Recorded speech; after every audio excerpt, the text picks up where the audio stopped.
हज़रत उस्मान गनी रज़ी अल्लाह ताला अन्हु को ज़ुन्नूरैन का लक़ब मिला क्योंकि आप सल्लल्लाहु अलैहि वसल्लम की दो शहज़ादियाँ हज़रत उस्मान गनी रज़ी अल्लाह ताला अन्हु के निकाह में आई। यके बाद दीगरे एक के फौत होने के बाद दूसरी का निकाह हज़रत उस्मान गनी रज़ी अल्लाह ताला अन्हु से हुआ। इसीलिए आपको ज़ुन्नूरैन यानी दो नूर वाला कहा जाता है। हज़रत उस्मान गनी रज़ी अल्लाह ताला अन्हु में रब ज़ुल जलाल ने बेशुमार औसाफ अता फरमाए।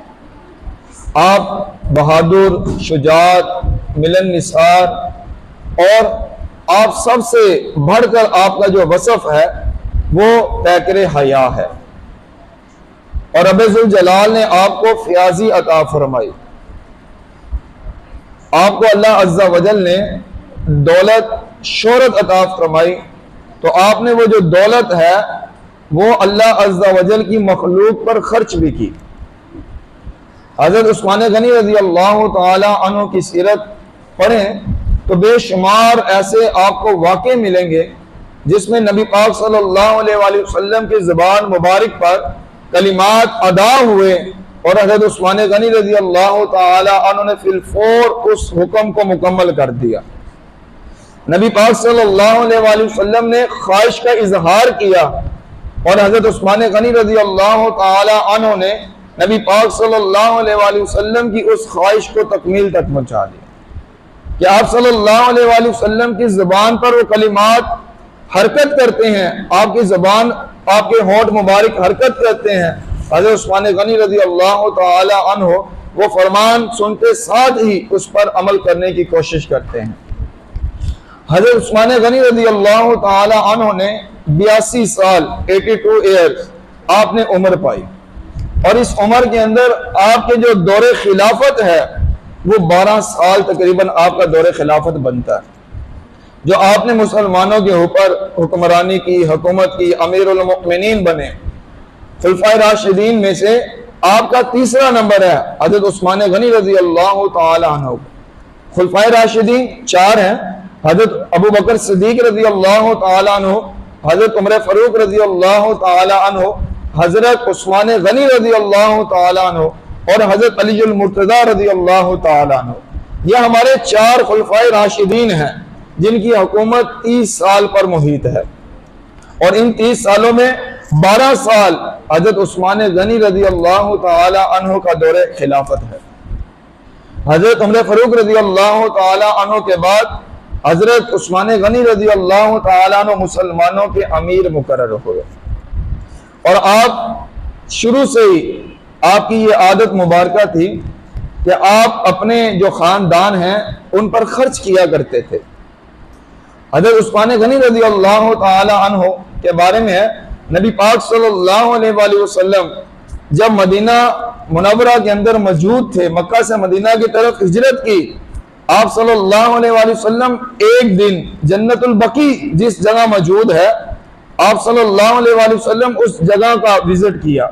आप सल्लल्लाहु अलैहि वसल्लम ने उस जगह को दौरा किया और वापस तशरीफ ले आए और हज़रत उस्मान गनी रज़ी अल्लाह ताला अन्हु से आप सल्लल्लाहु अलैहि वसल्लम ने अपनी ख्वाहिश का इजहार किया कि यहूदी फलां जगह पर अपनी बकरियां चरा रहा है, जाओ देखो कितनी ही उम्दा जगह है। ये कलिमात आप सल्लल्लाहु अलैहि वसल्लम ने अदा किए। हज़रत उस्मान गनी रज़ी अल्लाह ताला अन्हु उस जगह गए, यहूदी से वो जगह खरीद कर नबी पाक सल्लल्लाहु अलैहि वसल्लम की बारगाह में हाजिर हो गए। अर्ज़ की या रसूलल्लाह सल्लल्लाहु अलैहि वसल्लम वो जगह मैंने खरीद ली है। तो आप सल्लल्लाहु अलैहि वसल्लम ने इरशाद फरमाया, मैंने तो आपको खरीदने का नहीं कहा। तो हज़रत उस्मान गनी रज़ी अल्लाह ताला अन्हु ने फरमाया, आप सल्लल्लाहु अलैहि वसल्लम ने ये इरशाद फरमाया उस जगह को देखो कितनी ही उम्दा है। तो जब आप सल्लल्लाहु अलैहि वसल्लम ने ये कलिमात इरशाद फरमा दिए तो मेरा ये ज़हन बना कि मैं उस जगह को खरीद लूँ। वो जगह जन्नतुल बकी है, उस जगह के अंदर जिसके बारे में नबी पाक सल्लल्लाहु अलैहि वसल्लम उस शख्स की शिफात करेंगे जो उसके अंदर दफन होता है। वो तो इस दुनिया के अंदर जन्नत का एक टुकड़ा है जिसके अंदर हज़रत उस्मान बिन मनगून रज़ी अल्लाह ताला अन्हो आराम फरमा रहे हैं। नबी पाक सल्लल्लाहु अलैहि वसल्लम की ज़ौजा हजरत आयशा सिद्दीक़ा रज़ियल्लाहु तआला अन्हा उस जगह के अंदर आराम फरमा रही हैं। हजरत फातिमा ज़हरा रज़ियल्लाहु तआला अन्हा उस जन्नतुल बकी के अंदर जो हजरत उस्मान गनी रज़ियल्लाहु तआला अन्हु ने खरीद कर नबी पाक सल्लल्लाहु अलैहि वसल्लम की बारगाह में पेश की, उसके अंदर हजरत फातिमा ज़हरा रज़ियल्लाहु तआला अन्हा आराम फरमा रही हैं। और नबी पाक सल्लल्लाहु अलैहि वसल्लम के नवासे हजरत इमाम हसन रज़ियल्लाहु तआला अन्हु भी उसी जन्नतुल बकी के अंदर आप जलवा फरोज तशरीफ फरमा है। तो ये हजरत उस्मान गनी रज़ियल्लाहु तआला अन्हु ने जगह खरीदी और नबी पाक सल्लल्लाहु अलैहि वसल्लम को हदिया तोहफतन पेश कर दी, नबी पाक सल्लल्लाहु अलैहि वसल्लम को पेश की। और लोग हजरत उस्मान गनी रज़ियल्लाहु तआला अन्हु के बारे में ज़बान दराज करते हैं। ये वही हजरत उस्मान गनी रज़ियल्लाहु तआला अन्हु है जिन्होंने वो जगह खरीद कर नबी पाक सल्लल्लाहु अलैहि वसल्लम के कदमों में पेश कर दी। हजरत उस्मान गनी रज़ियल्लाहु तआला अन्हु वो ज़ात हैं कि आप सल्लल्लाहु अलैहि वसल्लम जब मदीना के अंदर मौजूद थे, आप सल्लल्लाहु अलैहि वसल्लम ने मीठा पानी का जो कुआं था उसको खरीदने का इरादा फरमाया और ये ख्वाहिश जाहिर की कि उसे कोई खरीद कर वक़्फ़ कर दे। उस कुएं का जो मालिक था वो यहूदी था और वो महंगे दामों मुसलमानों को पानी बेचता था और उस कुएं की जो मिल्कियत थी उस वक्त में वो 500-600 दिनार थी। हजरत उस्मान गनी रज़ियल्लाहु तआला अन्हु तक जब ये खबर पहुंची तो आप उस कुएं को खरीदने के लिए गए। हजरत उस्मान गनी रज़ियल्लाहु तआला अन्हु ने उस यहूदी से कहा, क्या तुम ये कुआं बेचना चाहते हो? अब यहूदी को पता था कि मुसलमान ये कुआं खरीदने की कोशिश कर रहे हैं, तो जो उसकी दाम थे, जो असल उसकी कीमत थी वो तो 500-600 दिनार थी। हजरत उस्मान गनी रज़ियल्लाहु तआला अन्हु के सवाल पूछने पर उसने कहा कि मैं ये 300 दिनार पर बेचूंगा, लेकिन अपनी शराइत के साथ बेचूंगा। एक दिन तो मुसलमान इस कुएं का पानी इस्तेमाल करेंगे और एक दिन मैं अपने मामूल के मुताबिक, अपनी ड्यूटी के मुताबिक, रूटीन के मुताबिक इसको फरोख्त करूंगा। तो हज़रत उस्मान गनी रज़ियल्लाहु तआला अन्हु ने उसकी इस शर्त को भी कबूल कर लिया।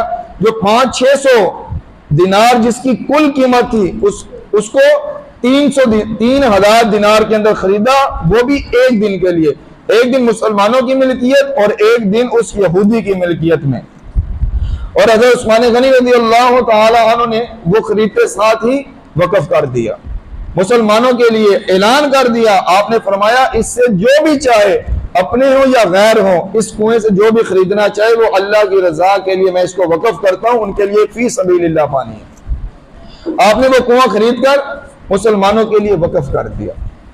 और आज जब इंसान के पास दौलत आ जाती है, दौलत आते साथ ही इंसान की तबीयत चेंज हो जाती है, उसका मिजाज तब्दील हो जाता है। वो दुनिया की ज्यादा से ज्यादा आराइश सहूलियात हासिल करने की कोशिश करता है और जो उसके अमीरी से पहले जो दोस्त थे, रिश्तेदार थे, उनसे वो ताल्लुक तोड़ देता है।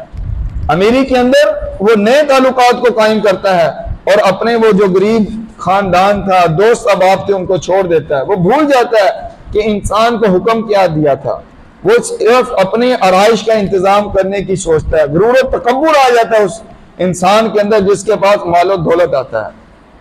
और इंसान जब अल्लाह की राह में खर्च करता है और यकीन के साथ खर्च करता है कि मैंने 200 अल्लाह की राह में खर्च कर रहा हूं, तो अल्लाह अज़्ज़ा वजल मुझे इसका 700 गुना, 70 गुना इसका इजाफे के साथ अता फरमाएगा।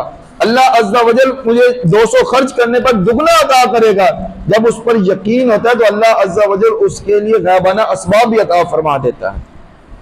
लोग आज कारोबार करते हैं, लाखों करोड़ों खरबपति भी बन चुके हैं, लेकिन फिर भी उनके माल के अंदर बरकत नहीं है, खैर नहीं है।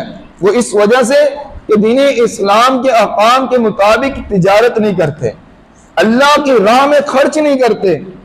और जब इंसान माल के निसाब हो जाता है, साबे निसाब होता है, तो वो ज़कात को अदा नहीं करते। ज़कात को अदा ना करने की वजह से उनके माल के अंदर से जो खैर है वो तो उठा ली जाती है। धोखे से माल बेचने की वजह से माल के अंदर, तिजारत के अंदर से खैर को उठा लिया जाता है, बेबरकती हो जाती है।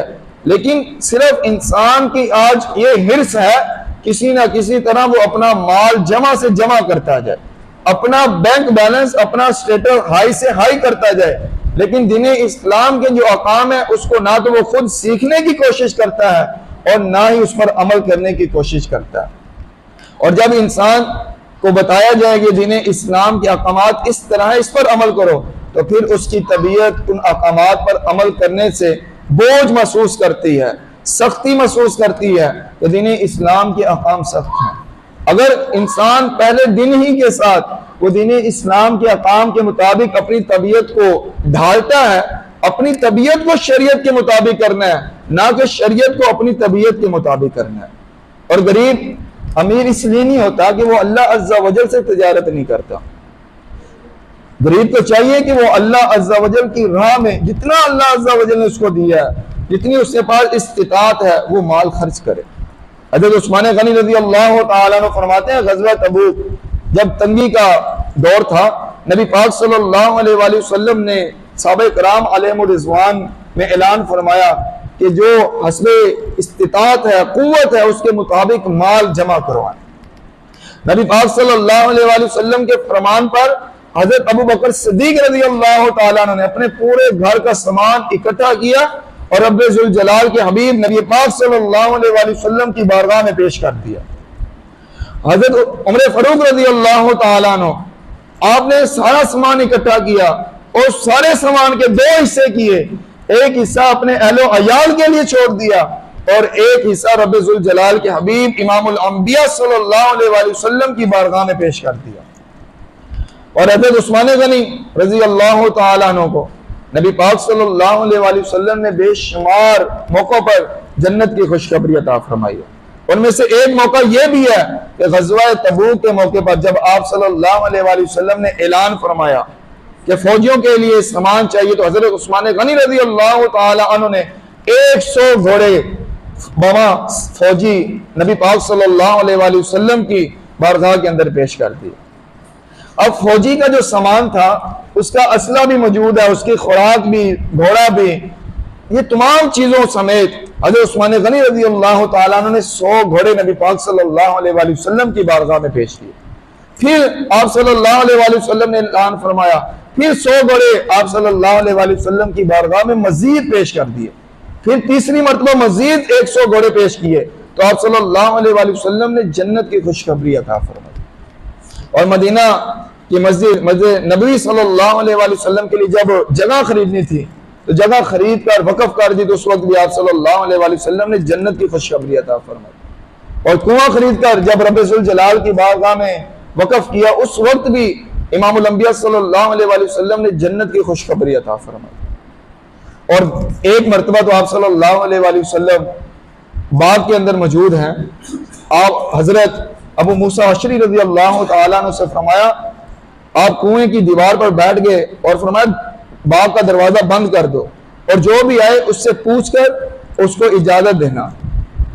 नबी पाक सल्लल्लाहु अलैहि वसल्लम मौजूद है बाग के अंदर। हजरत अबू बकर सिद्दीक रज़ी अल्लाह तआला अन्हु दरवाजे पर दस्तक दी। हजरत अबू मूसा अशरी ने तारुफ पूछा, बताया गया, नबी पाक सल्लल्लाहु अलैहि वसल्लम की बारगाह में हाजिर हुए। आप सल्लल्लाहु अलैहि वसल्लम ने इरशाद फरमाया, अबू बकर को जन्नत की खुशखबरी अता फरमाओ। इसके बाद हजरत उमर फारूक रज़ी अल्लाह तआला अन्हु आए, उन्हें भी जन्नत की खुशखबरी अता फरमाई और दरवाजा खोल दिया गया। इसके बाद हजरत उस्मान गनी रज़ी अल्लाह तआला अन्हु आप आए, आप तशरीफ लेकर आए। हजरत अबू मूसा अशरी ने तारुफ पूछा, नबी पाक सल्लल्लाहु अलैहि वसल्लम की बारगाह में बताया। आप सल्लल्लाहु अलैहि वसल्लम ने इरशाद फरमाया, जन्नत की खुशखबरी दो और दरवाजा खोल दो। फिर हजरत अली अल मुर्तज़ा रज़ी अल्लाह तआला अन्हु तशरीफ लाए, उन्हें भी जन्नत की खुशखबरी अता फरमाई। इस दुनिया के अंदर रहते हुए नबी पाक सल्लल्लाहु अलैहि वसल्लम ने कई मरतबा हजरत उस्मान गनी रज़ी अल्लाह तआला अन्हु को खुशखबरी अता फरमाई जन्नत की। और हजरत उस्मान गनी रज़ी अल्लाह तआला अन्हु तो वो ज़ात है जो अशरा मुबशरा के अंदर भी आपका नाम शामिल है, जिनको वो 10 खुश नसीब सहाबा किराम अलैहिमुर रिज़वान, जिनको नबी पाक सल्लल्लाहु अलैहि वसल्लम ने इस दुनिया के अंदर ही जन्नत की खुशखबरी अता फरमा दी थी, उनके अंदर हजरत उस्मान गनी रज़ी अल्लाह तआला अन्हु का भी नाम शामिल है। 6 हिजरी में नबी पाक सल्लल्लाहु अलैहि वसल्लम ने एक ख्वाब देखा और सहाबा किराम अलैहिमुर रिज़वान से कहा कि मैंने ख्वाब देखा कि हम उम्रा कर रहे हैं बाज ने हलक कर लिया और बाज ने कसर, यानी बालों को छोटा करवा लिया। नबी पाक सल्लल्लाहु अलैहि वसल्लम ने यह ख्वाब सहाबा किराम अलैहिम रिज़वान को बताया। सहाबा किराम बड़े खुश जोशो खरोश के साथ उम्रे की तैयारी करना शुरू कर दी। नबी का जो ख्वाब होता है वो हक है, हकीकत है। जो नबी का ख्वाब है वो एहतमाल नहीं होता, उसमें वो बरहक होता है और शैतान उस पर कोई असर नहीं कर सकता। नबी पाक सल्लल्लाहु अलैहि वसल्लम ने जब ये ख्वाब अंबिया किराम सहाबा किराम अलैहिम रिज़वान को बताया, सहाबा किराम अलैहिम रिज़वान बड़े खुश बड़े जोश के साथ नबी पाक सल्लल्लाहु अलैहि वसल्लम के साथ हम उम्रा करेंगे, तैयारी शुरू कर दी। इंसान की जिंदगी के अंदर कई जो मामलात आते हैं, कभी अल्लाह अज़्ज़ा वजल फतह भी अता फरमाता है और शिकस्त भी अता फरमाता है। कभी मुसलमानों के ऊपर, इंसानों के ऊपर आजमाइश भी आती है, इनाम और इकराम भी अता किया जाता है। जीत और शिकस्त ये जिंदगी के साथ साथ है। नबी पाक सल्लल्लाहु अलैहि वसल्लम 1400 सहाबा किराम अलैहिम रिज़वान के हमरा अपने साथियों के साथ उम्रा के लिए मदीना से मक्का की तरफ आप सल्लल्लाहु अलैहि वसल्लम हिजरत, आप सल्लल्लाहु अलैहि वसल्लम ने सफर किया। 24 किलोमीटर दूर मक्का से आप सल्लल्लाहु अलैहि वसल्लम की ऊंटनी सफा ये रुक गई, बैठ गई। सहाबा किराम अलैहिम रिज़वान के ज़हन में ये था कि घबराहट का शिकार हो गई या थकावट की वजह से ऊंटनी बैठ गई है। नबी पाक सल्लल्लाहु अलैहि वसल्लम ने इरशाद फरमाया, ना तो ये घबराहट की वजह से बैठी है और ना थकावट की वजह से। इसको बिठाया उसी ने, इसको रोका है उसी ने जिसने फील यानी हाथियों को रोका था, कि रब्बे जुल जलाल ने इसको इस मकाम पर रोका है। अब जब मक्का वालों को, कुरैश को पता चला कि नबी पाक सल्लल्लाहु अलैहि वसल्लम उम्रा के लिए तशरीफ ला रहे हैं, अब उन्होंने देखा कि जंग के लिए आ रहे हैं। उन्होंने भी अपने सफीर भेजे कि देखें कि किस तरह क्या जंग के लिए उन्होंने अपनी तैयारी की हुई है। जब उनके सफीर आए और देखा कि कोई भी उनके पास जंगी असला नहीं है, हथियार नहीं है, बल्कि वो तो इहराम की हालत में है और कुर्बानी के जानवर उनके पास मौजूद हैं, हज की उम्रे की नियत से आ रहे हैं। उनके सफीरों ने कहा उन्हें ना रोका जाए, अहले कुरैश को कहा कि मुसलमानों को ना रोका जाए, वो तो उम्रे की नियत से आ रहे हैं, आप उन्हें उम्रा करने की इजाजत दे दें। लेकिन जो उनके सरदार थे, जाहिलाना जो उनकी जिद थी, उस जिद की वजह से उन्होंने कहा कि हम मुसलमानों को इस साल उम्रा करने की इजाजत नहीं दे सकते। अब हुदैबिया के मकाम पर रोक लिया गया और हजरत उस्मान गनी रज़ी अल्लाह तआला अन्हु, वो जात, वो शख्सियत जिन्हें नबी पाक सल्लल्लाहु अलैहि वसल्लम ने अपना सफीर बनाकर मक्का के अंदर भेजा कि वो जो कुरैश के सरदार हैं उनसे वो बात करें और बताएं कि हम जंग की नियत से नहीं आए बल्कि उम्रा करने की नियत से आए हैं। हजरत उस्मान गनी रज़ी अल्लाह तआला अन्हु नबी पाक सल्लल्लाहु अलैहि वसल्लम के सफीर बनकर मक्का में पहुंचते हैं और सहाबा किराम अलैहिम रिज़वान आपस में ये गुफ्तगू फरमाते हैं कि हजरत उस्मान गनी रज़ी अल्लाह तआला अन्हु कितनी खुशकिस्मत शख्सियत हैं जो मक्का में पहुंच गए और उम्रा कर लेंगे, जिन्हें उम्रा नसीब हो जाएगा। कितनी खुश नसीब शख्सियत हैं। नबी पाक सल्लल्लाहु अलैहि वसल्लम ने इरशाद फरमाया, उस्मान मुझसे मोहब्बत करता है और मेरी मोहब्बत की वजह से वो मेरे बगैर उम्रा नहीं करेगा। और जब हज़रत उस्मान गनी रज़ी अल्लाह तआला अन्हु मक्का के अंदर मौजूद थे, सफीर बनकर आए थे, हजरत सुफियान जो अभी दीन इस्लाम कबूल नहीं किया था, उन्होंने हजरत उस्मान गनी रज़ी अल्लाह तआला अन्हु को ये ऑफर दी, ये कहा कि अगर आप चाहें तो नबी पाक सल्लल्लाहु अलैहि वसल्लम के बगैर अकेले अगर आप चाहते हैं तो हम आपको उम्रा करने की इजाजत देते हैं। तो हजरत उस्मान गनी रज़ी अल्लाह तआला ने फरमाया कि मैं अपने आका के बगैर ये गुलाम उम्रा नहीं कर सकता। जो नबी पाक सल्लल्लाहु अलैहि वसल्लम फरमा रहे हैं वही हजरत उस्मान गनी रज़ी अल्लाह तआला ने फरमा रहे हैं। जब सुलह हुदैबिया हुआ, नबी पाक सल्लल्लाहु अलैहि वसल्लम ने उनके साथ मुआहिदा किया और मुआहिदा किया। हजरत उस्मान गनी रज़ी अल्लाह तआला अन्हु को वापस लौटने में थोड़ा वक्त लग गया, अफवाह फैल गई, हजरत उस्मान गनी रज़ी अल्लाह तआला अन्हु को माज़अल्लाह शहीद कर दिया गया। नबी पाक सल्लल्लाहु अलैहि वसल्लम ने जो उनके साथ मुआहिदा किया था कुफार के साथ, बज़ाहिर तो ये था कि वो मुसलमानों के लिए नुकसानदेह है, मुसलमानों के हक में नहीं है, कुफार के मुशरिकीन के हक में है। कि उस मुआहिदे में ये था कि जो मक्का से काफिर मुसलमान होकर मदीना में जाएगा, मुसलमानों पर लाजिम है कि उस शख्स को वापस कर दें। लेकिन जो मदीना से मक्का वापस जाएगा, काफिरों पर यह लाजिम नहीं है कि वो उस शख्स को, मुसलमानों को दोबारा वापस करें। और इस साल मुसलमानों को उम्रा करने की इजाजत नहीं है। अगले साल आएंगे और 3 दिन के लिए उनको इजाजत होगी, वो उम्रा करे और वापस लौट जाए। नबी पाक सल्लल्लाहु अलैहि वसल्लम से सहाबा किराम अलैहिम रिज़वान हज़रत उमर फारूक रज़ियल्लाहु ताला ने सवाल किया, या रसूल अल्लाह सल्लल्लाहु अलैहि वसल्लम, क्या आप अल्लाह के सच्चे रसूल नहीं हैं? आप सल्लल्लाहु अलैहि वसल्लम ने इरशाद फरमाया, मैं अल्लाह का सच्चा रसूल हूं।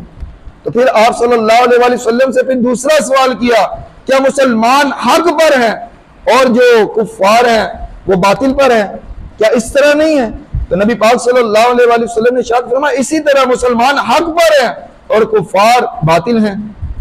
फिर उन्होंने अर्ज की, या रसूल अल्लाह सल्लल्लाहु अलैहि वसल्लम, तो फिर दीनी मामलात में इतनी नरमी क्यों दिखा रहे हैं? नबी पाक सल्लल्लाहु अलैहि वसल्लम ने इरशाद फरमाया, मैं अल्लाह का सच्चा रसूल हूं, मैं अल्लाह का रसूल हूं और मैं उसकी मर्जी के खिलाफ कोई अमल नहीं करता और वही मेरा मददगार है। फिर चौथा सवाल किया, या रसूल अल्लाह सल्लल्लाहु अलैहि वसल्लम, आपने फरमाया था हम उम्रा करेंगे। तो नबी पाक सल्लल्लाहु अलैहि वसल्लम ने इरशाद फरमाया, हाँ मैंने कहा था हम उम्रा करेंगे। क्या मैंने ये कहा था इसी साल उम्रा करेंगे? तो हजरत उमर फारूक रज़ियल्लाहु ताला ने फरमाया, नहीं या रसूल अल्लाह सल्लल्लाहु अलैहि वसल्लम, ये नहीं फरमाया था कि इसी साल उम्रा करेंगे। तो नबी पाक सल्लल्लाहु अलैहि वसल्लम ने इरशाद फरमाया, तुम जरूर उम्रा करोगे, अल्लाह अज़्ज़ा वजल तुम्हें अपना घर जरूर दिखाएगा। नबी पाक सल्लल्लाहु अलैहि वसल्लम से मजीद सवालात की जरूरत नहीं थी। हज़रत अबू बकर सिद्दीक रज़ियल्लाहु ताला अन्हु के पास गए और ये दोबारा सारे सवाल दोबारा उनसे पूछे जो नबी पाक सल्लल्लाहु अलैहि वसल्लम से सवाल किए हैं। वही सवाल हज़रत अबू बकर सिद्दीक रज़ियल्लाहु ताला अन्हु की बारगाह में दोबारा पेश कर दिए। तो हज़रत अबू बकर सिद्दीक रज़ियल्लाहु ताला अन्हु ने वही सवालों के जवाब दिए जो नबी पाक सल्लल्लाहु अलैहि वसल्लम ने इरशाद फरमाया था। नबी पाक सल्लल्लाहु अलैहि वसल्लम की और हज़रत अबू बकर सिद्दीक रज़ियल्लाहु ताला अन्हु की कोई मुलाकात नहीं हुई थी, लेकिन सवालों के वही जवाब इरशाद फरमा रहे हैं हज़रत अबू बकर सिद्दीक जो नबी पाक सल्लल्लाहु अलैहि वसल्लम ने इरशाद फरमाया। आज अकल परस्ती का दौर है, अकल परस्ती का दौर है और अकल के घोड़े दौड़ाए जाते हैं और जो अकल के अंदर बात ना आए उस पर अमल करने की कोशिश नहीं की जाती। इंसान के लिए यह जरूरी है कि वो वहां पर गौर फिक्र करे, तदब्बुर करे जहां पर उसको इख्तियार दिया गया है। और जब जिस जगह पर इख्तियार नहीं दिया गया, यानी जब अल्लाह उसके रसूल का हुक्म आ जाए, तो अब उसमें कोई गौर फिक्र नहीं है, उसमें कोई तदब्बुर नहीं करना, कोई सोचो बेकार सोच फिक्र नहीं है, बल्कि वहां पर इंसान के लिए यह लाजिम है कि नबी पाक और अल्लाह अज़्ज़ा वजल के फरमान पर उस पर अमल किया जाए। फिर ये इत्तिबा है, फिर उसके लिए इस दुनिया के अंदर भी इनाम और इकराम है और आखिरत के अंदर भी है। सहाबा किराम अलैहिम रिज़वान ने हमें ये करके दिखाया है।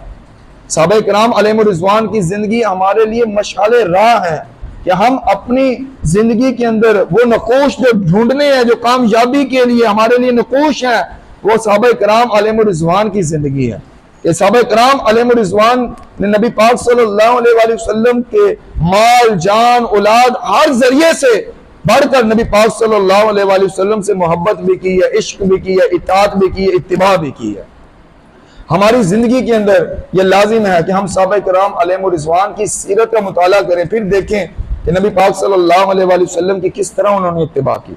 28 मई यौम तकबीर का दिन है। पाकिस्तान के अंदर 28 मई को यौम तकबीर मनाया जाता है। और ये क्यों मनाया जाता है? 1998 में 28 मई को पाकिस्तान एटमी पावर बना और पाकिस्तान में एटमी धमाके किए, जिसकी वजह से पाकिस्तान एटमी ताकत बन गया। आलमी सतह पर पाकिस्तान उस वक्त 7वें नंबर पर एटमी ताकत बना और इस्लामी ममालिक में ये पाकिस्तान पहला इस्लामी मुल्क बना जो एटमी ताकत रखता है। तो रब्बे ज़ुल जलाल से दुआ है हमें ऐसे हुक्मरान अता फरमाए जो इस ताकत को सही मानों में इस्तेमाल करने की भी अल्लाह अज़्ज़ा वजल उन्हें कुव्वत इस्तिताअत अता फरमाए।